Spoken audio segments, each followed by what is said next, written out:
I'm not much of a storyteller, but this is something that's been on my mind ever since it happened last summer. I used to work as a pizza delivery driver, just trying to make some extra cash to pay the bills. It was a pretty normal job, boring most of the time, occasionally frustrating, but nothing too crazy.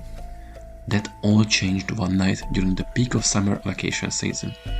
I still don't have an explanation for what happened, but I'll do my best to tell it straight.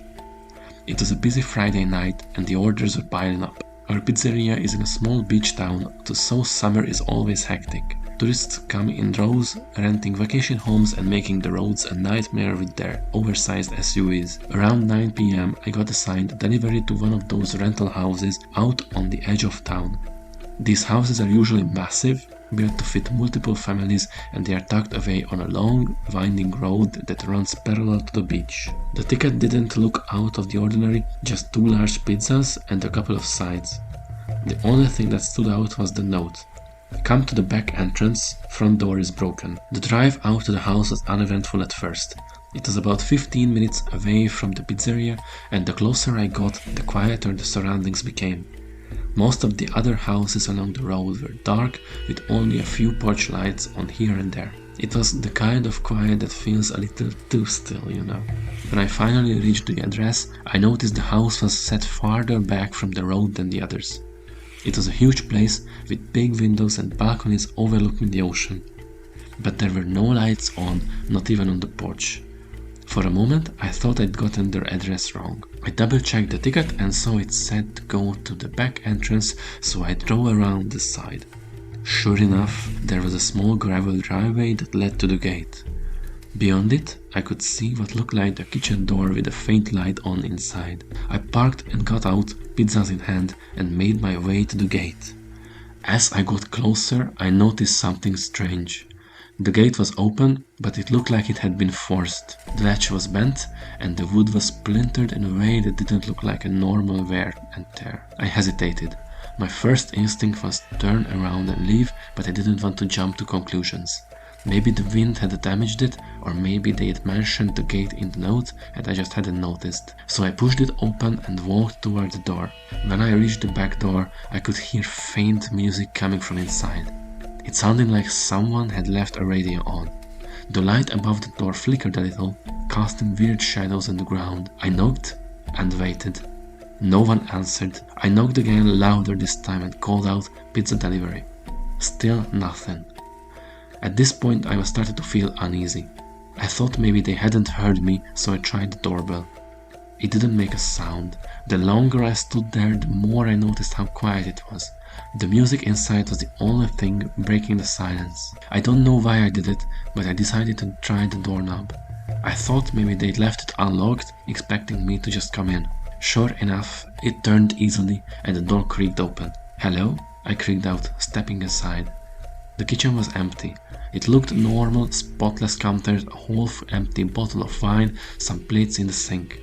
But the air felt heavy, like something was off. The music was coming from a small speaker on the counter, playing an old pop song from the early 2000s. I set the pizzas down on the table and tried calling out again. "Your pizza's here." Still nothing. I was about to leave when I heard a sound from somewhere deeper in the house. It was faint, like a shuffle of footsteps on carpet. "Hello?" I called again, my voice shaking a little this time. No answer. I stood there for a moment, debating whether I should go check it out or just leave. Part of me thought I was being paranoid, maybe they were upstairs and hadn't heard me. But another part of me was screaming to get out of there. Before I could make up my mind, the footsteps started again, closer this time. My heart was racing as I backed toward the door. "I'm leaving your pizzas here," I said, loud enough for whoever it was to hear. "You can call the store if there's a problem." Just as I was about to step outside, I saw movement out of the corner of my eye. Someone was standing in the hallway that led to the rest of the house. It was a man, tall and thin, dressed in dark clothes. He wasn't doing anything, just standing there staring at me. His face was shadowed, but I could feel his eyes on me. I froze, my hands still on the doorknob. I left the pizzas on the table," I stammered. "Have a good night." He didn't say anything, didn't move, just kept staring. That was enough for me. I bolted out the door, not even bothering to close it behind me. My heart was pounding as I ran back to my car, jumped in, and locked the doors. As I was pulling out of the driveway, I glanced in the rearview mirror. The man was standing outside now, just a few feet from where I'd been parked. He was still staring, his face partially lit by the flickering porch light. I didn't stick around to see what he was going to do. I floored it, speeding down the road and not slowing down until I was back in the well-lit part of town. When I got back to the pizzeria, I told my manager what had happened. He looked concerned and said he'd call the number on the ticket to make sure everything was okay. When he came back, his face was pale. "There's no one staying at that house," he said. "The rental company said it's been empty all week." To this day, I have no idea who that man was or what he was doing there. All I know is that I'll never ever go back to that house again.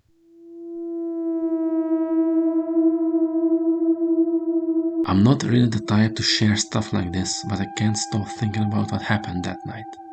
This was supposed to be the vacation of a lifetime, a week away at a cozy beach house, just me unwinding and getting away from everything.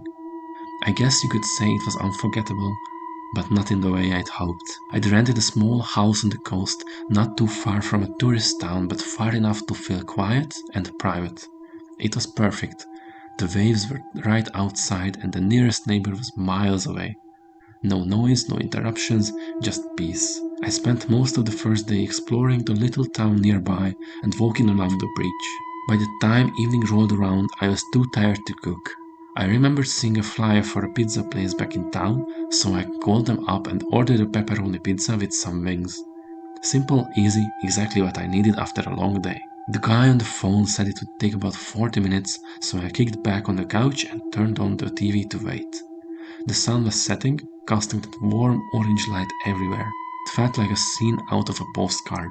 Right on time, I heard a car pull up outside. My stomach was already growling as I opened the door. The delivery driver, a woman in her late 20s or so, stepped out of a small beat-up car with my pizza bag in hand. She looked normal enough, friendly, polite, but in a rush. She handed me the pizza and wings, and I tipped her a bit extra since the place was a good 20 minutes from my rental. As she turned to leave though, she hesitated. It was subtle, but I noticed. She looked at me, then at the house behind me and said, "Enjoy your night." Something about the way she said it was off. Like she wasn't just being polite, but I didn't think much of it at the time. I chalked it up to my own overthinking and went back inside. The pizza was great, and I was halfway through my wings when I realized I'd left the front door unlocked. Not a big deal, I thought. It's not like there's anyone around. Still, I got up to lock it, more out of a habit than anything. As I turned the lock, I thought I saw something move outside. It was quick, just a shadow in the corner of my eye, but it was enough to make me pause. I looked out through the small window in the door, but there was nothing there. Just the driveway and the trees swaying in the wind. I told myself it was probably just a branch or an animal and went back to the porch. About an hour later, I started feeling restless. I'm not sure why. It was quiet, the kind of quiet I'd been craving, but something about it felt unnatural. The waves, the wind, even the faint hum of the fridge in the kitchen, everything seemed still. I tried to distract myself by watching TV, but I kept glancing toward the windows. The house had big glass doors that faced the ocean and the curtains were wide open. Normally, I'd enjoy the view, but now it just felt like I was being watched. I told myself I was just being ridiculous. Who'd be out there anyway? Still, I got up and closed the curtains, just in case. It was a little after midnight when I heard it, a knock at the front door. Not loud, just a soft, deliberate tap. My first thought was the delivery driver. Maybe she'd forgotten something. But that didn't make sense. Why would she come back hours later? I stayed still for a moment, listening. When the knock came again, a little louder this time, I got up and went to the door. My heart was racing, but I told myself it was probably nothing. Maybe someone got lost or needed help. When I looked out through the peephole, there was no one there. I opened the door just enough to peek out. The porch light was on, but the driveway was empty. No car, no footsteps, nothing. I stepped outside and looked around. The night air was cool and the only sound was the distant crashing of waves. "Hello?" I called out. My voice sounded strange in the silence. No response. I waited a moment, then went back inside and locked the door. I couldn't shake the feeling that something was wrong though. I checked all the windows, making sure they were all locked, and double-checked the back door. Everything was secure. Still, I couldn't relax. I went to bed around 1 a.m., but I couldn't sleep. Every little noise made me sit up and listen. I kept telling myself it was just the house settling or the wind outside, but my nerves were shot.